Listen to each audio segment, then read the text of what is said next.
Poorly constructed trade agreements such as NAFTA and CAFTA promote a race to the bottom in the global economy by making it easier for companies to move to where wages are lower and environmental standards weaker. The result is greater profits for corporations and lower wages for workers. New trade agreements cover not just manufacturing and agriculture, but also services, which can include virtually every other part of the economy. Now, white-collar and information technology jobs are being outsourced as well as manufacturing jobs. We could have trade agreements that raise wages, protect the environment, and halt the race to the bottom. So my question is, do you support the Trade Act, which would require a review and possibly renegotiation of existing trade agreements, articulate standards for enforceable labor and environmental protection, and provide a framework for future trade agreements that return power to our elected officials within the negotiating process? Yes, I absolutely would, and I'd be delighted to join our Congressman Bruce Braley and Dave Loebsack, who are co-sponsors of that act.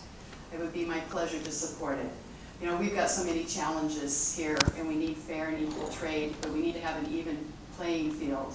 And one provision of that act I'm particularly fond of is that it does not allow the president to have fast-track authority to make some trade negotiations without Congress being able to look at it and make the determination.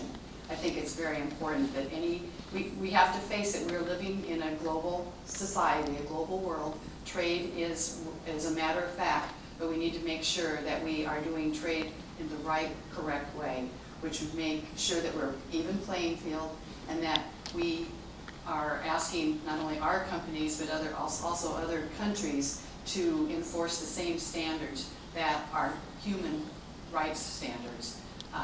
I don't think there's a single Iowa farmer that would want to support a trade bill if he knew that it was actually profiting on the backs of children and child labor and the abuses that happen.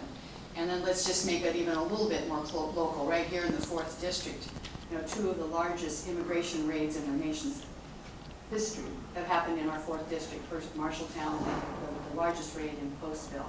We absolutely need to make sure that we have a comprehensive immigration policy and crack down on employers